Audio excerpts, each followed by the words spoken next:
Hey guys, Caitlin with Gravel here, and today I'm really stoked. I'm going to be taking you through my personal journey of the last 10 years of traveling to just about 30 countries and how 19 of those 30 countries I was able to travel to, all thanks to my love for storytelling, filmmaking, and it's got me to see the world. So I wanted to share with you some details. This video is going to be pretty lengthy, so let me give you a quick breakdown of the video to make sure it's worth your time. The overall goal of this video is to inspire you to think differently on how you can achieve your creative passions and/or goals for your career. When you think about traveling, you often think about expensive flights or expensive hotel stays or things like that.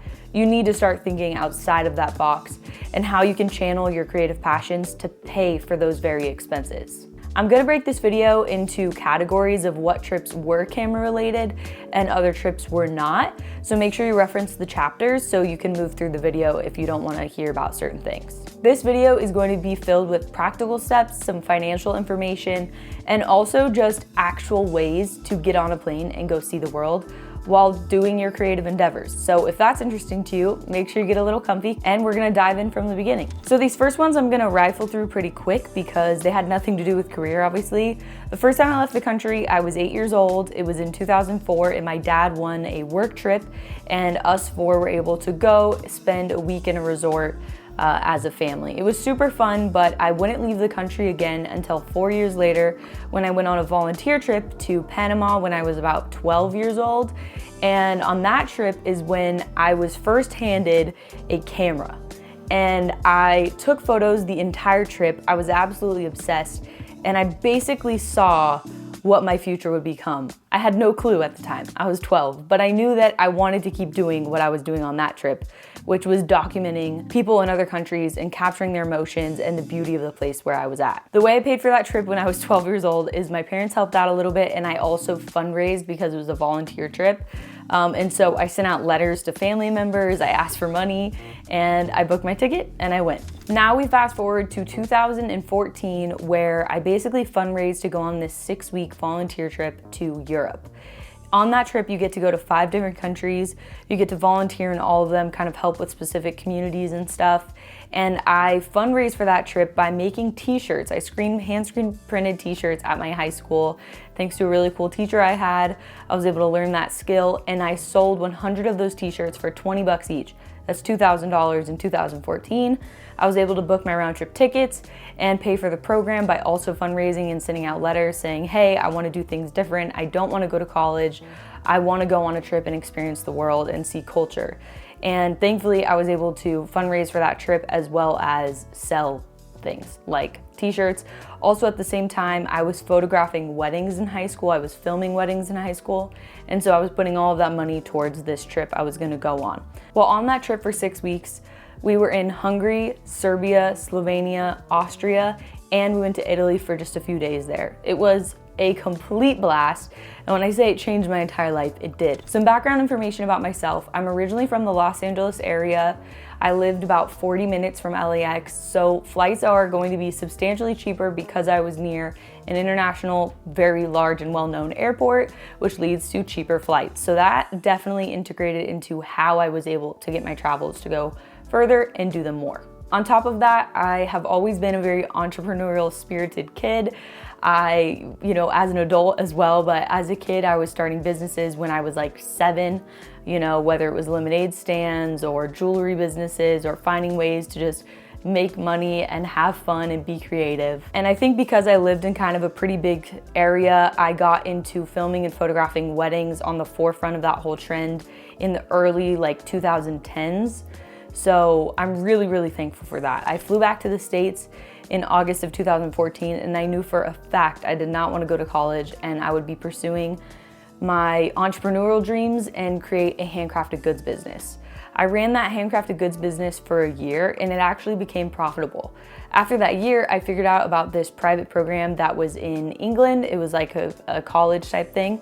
And I went for 1 semester where I was able to live in Yorkshire, England, in the city of York for 4 months and have an epic experience. Before I went to that school, my mom and I decided to tour around Europe for her 50th birthday. So the college program I went to, I was 18 years old. My parents funded because they just wanted me to go to any college. So they were like, okay, fine, she's going to a college out of the country, but at least she's going.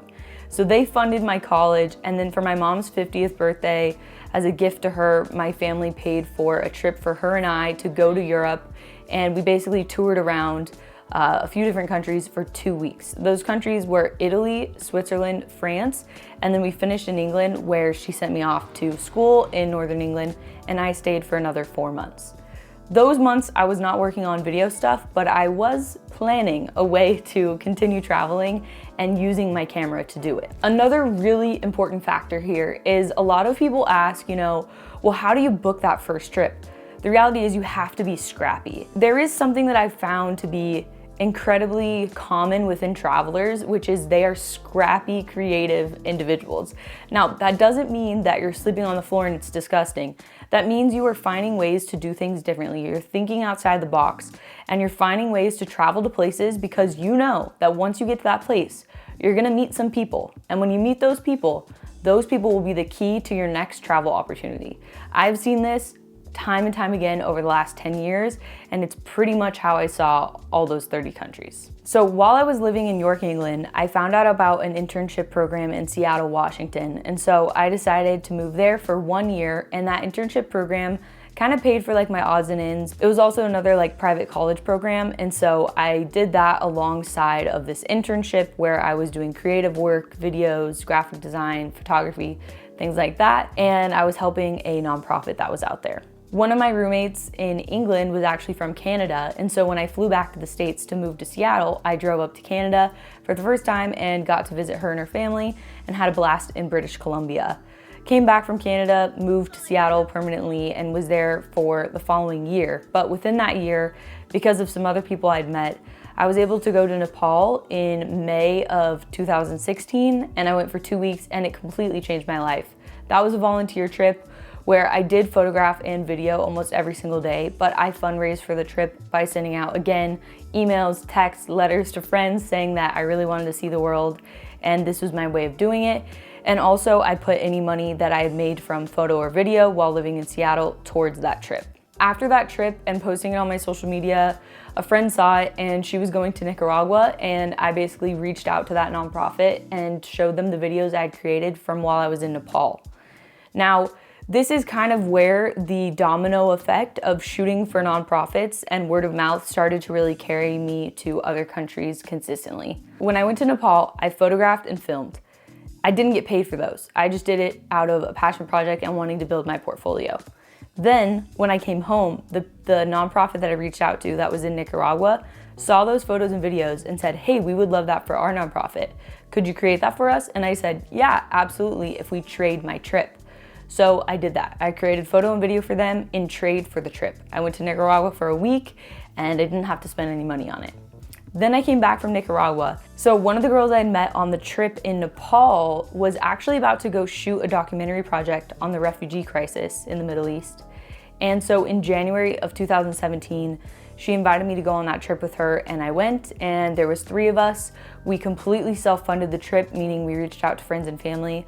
I remember I flew to the Middle East with maybe $1,000 in my bank account. I was completely living on a prayer, okay, you guys? And that brings me to my next very important caveat, which is I am in no way, shape, or form saying that this is a responsible way to live.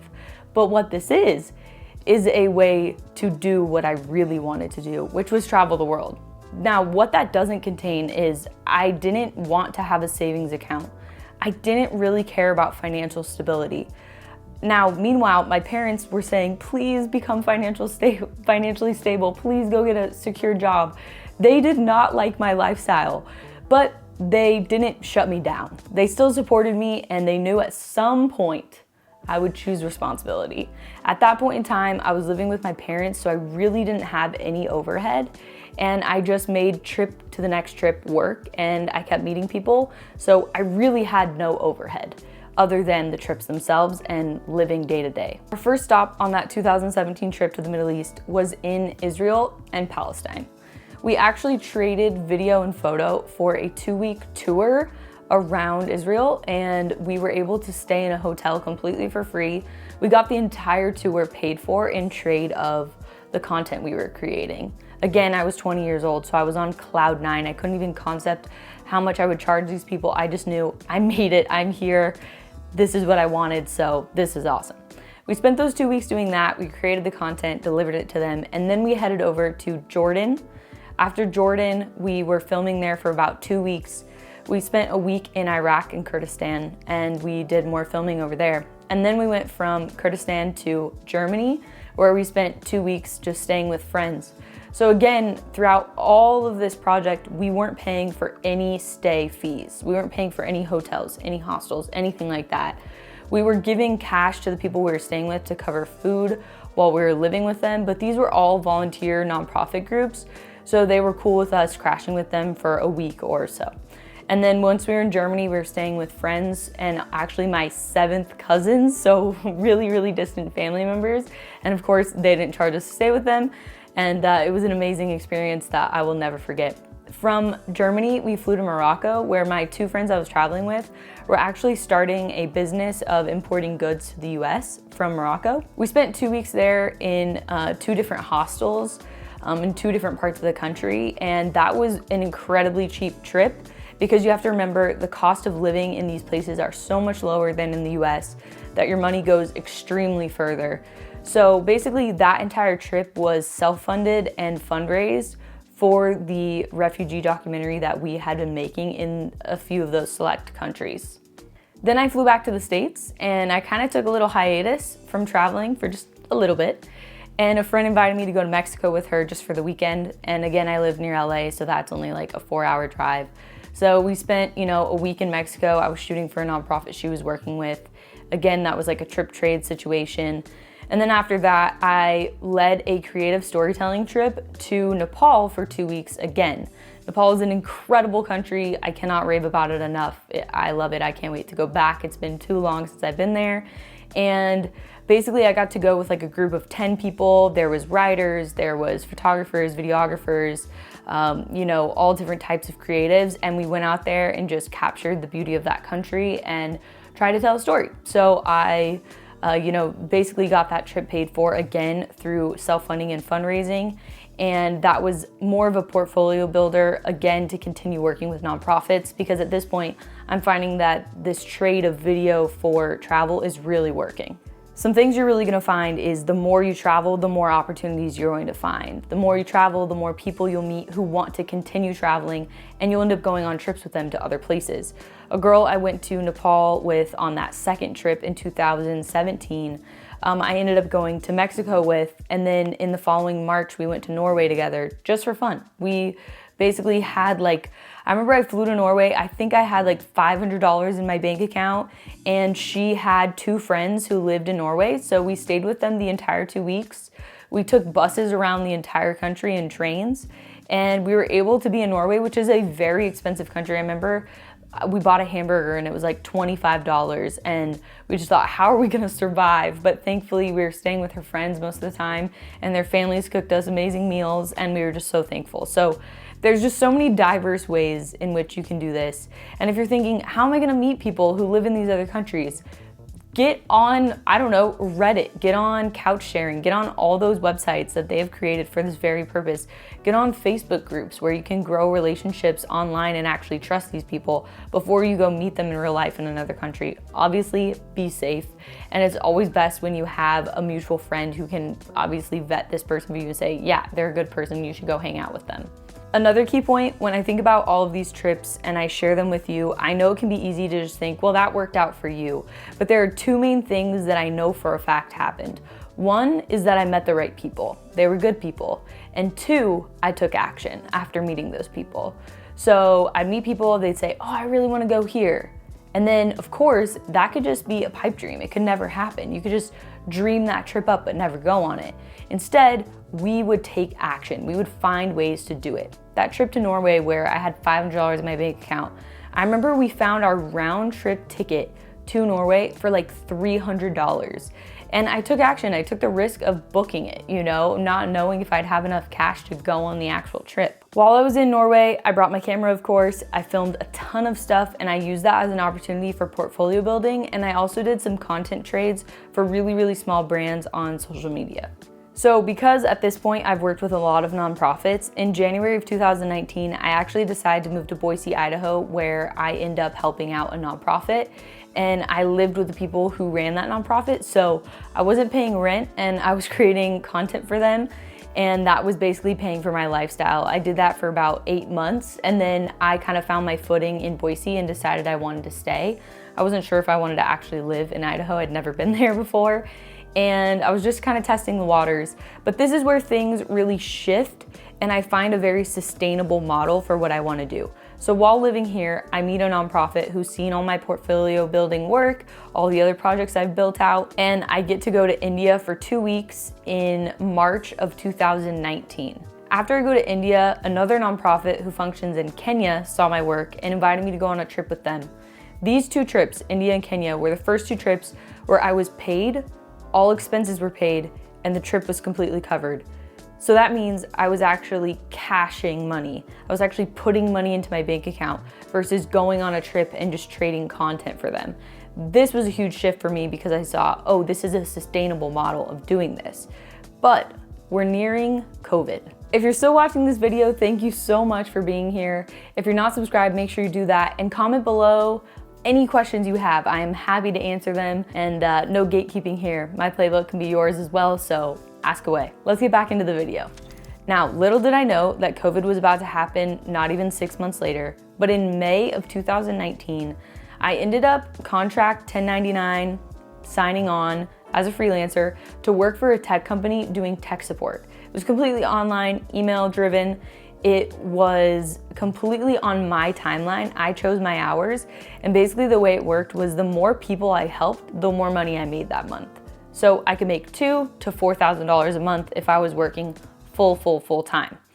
Now, at this point, cost of living is still pretty low, and I'm living in Boise, Idaho after having grown up near LA. So I'm saving a ton of money by living out here. My rent was like $400 a month. I was living with awesome roommates. And so what I decided to do was I wanted to go on a trip to Spain. And I went on a trip to Spain in September of 2019. So I went on that trip before I went to Kenya. And the Spain trip was just for fun, self-funded.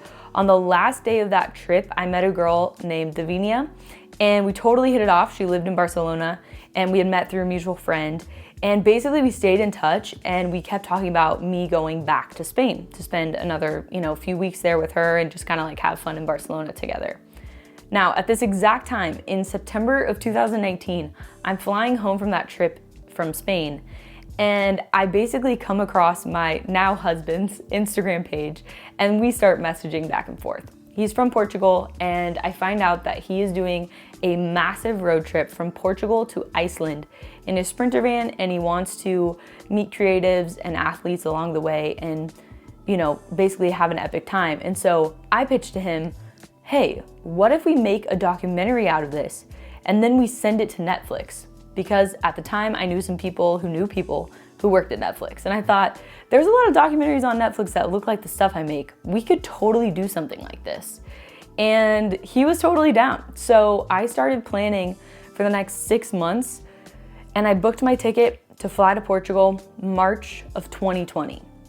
I also booked a ticket to go to Spain 2 weeks prior to that road trip happening to go stay with my friend Davinia for 2 weeks. One-way ticket that I booked to Spain to go there March 1st, 2020 was literally $190 one way. And I booked that ticket because I was like, that is the cheapest I'd ever seen. It was LAX to Spain nonstop.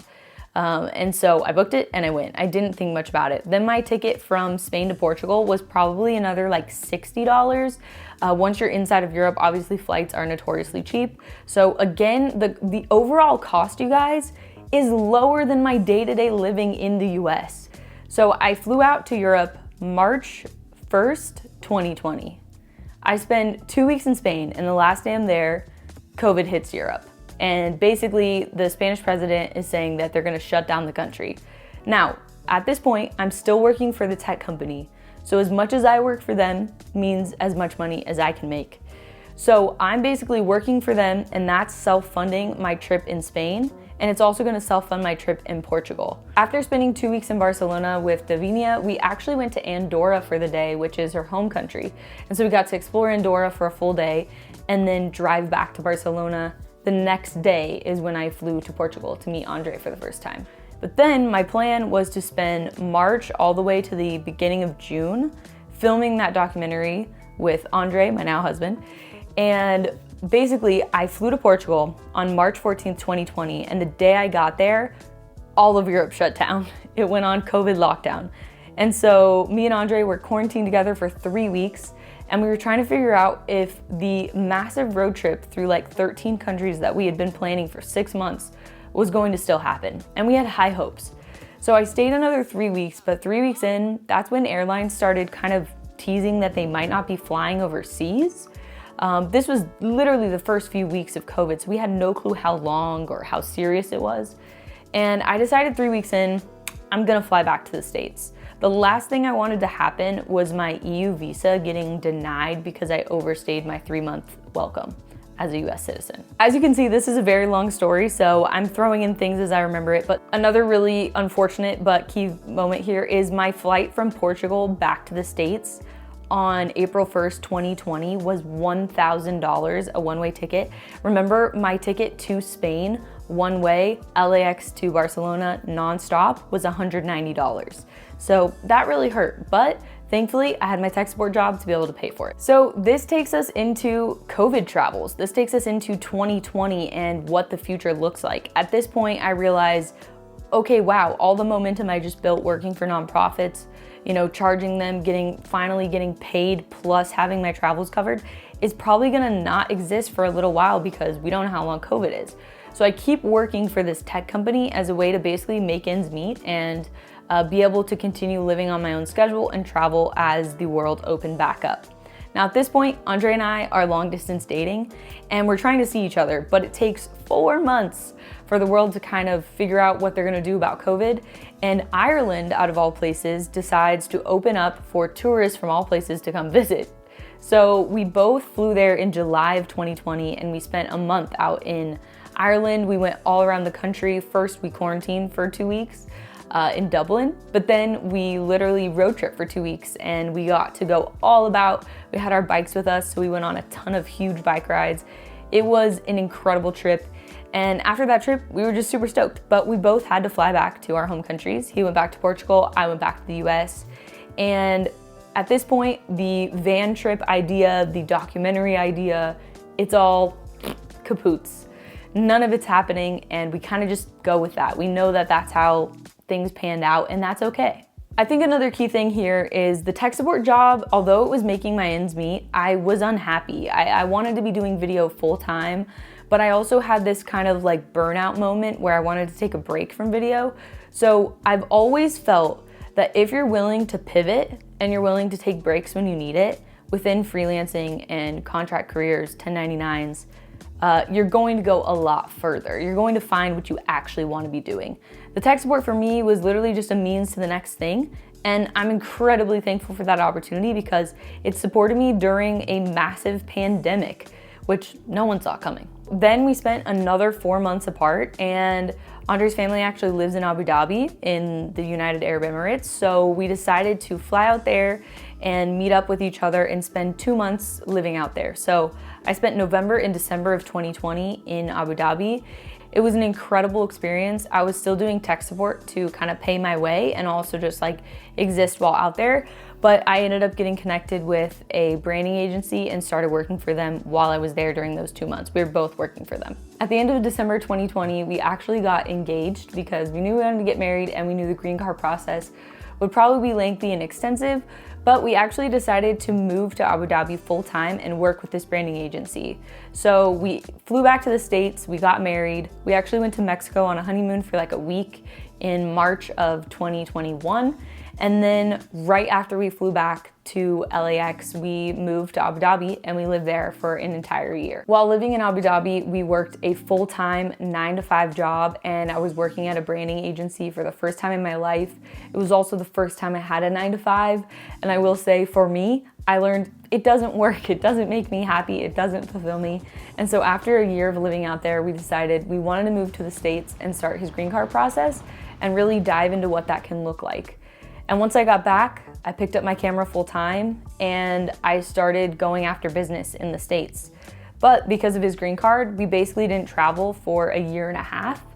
And we ended up going to Italy in October of 2023. And that was the first time we left the country after moving back in December of 2021. So that was the longest neither of us had ever left the country. And it was very weird. It was very hard. And it felt like, you know, the lifestyle that we had basically created for ourselves got put on hold, but we knew we had to take care of his green card first and then we could travel again. It's all worth it in the long run, but again, it was a constant battle of, you know, thinking outside the box, finding ways to make money, finding ways to pay rent, while at the same time living a lifestyle we really deeply enjoyed and were proud of. Thank you so much for watching this video. I hope it was useful to you in figuring out ways where you too can go after the lifestyle you want to live and go see the world. Go use your creative passions as a way to experience all the things you want to experience. Again, if you have any questions, drop them in the comments. I'm totally happy to answer them and share more in further videos. We're just so stoked to be building this travel community here at Gravel, and we'll catch you in the next one. Peace.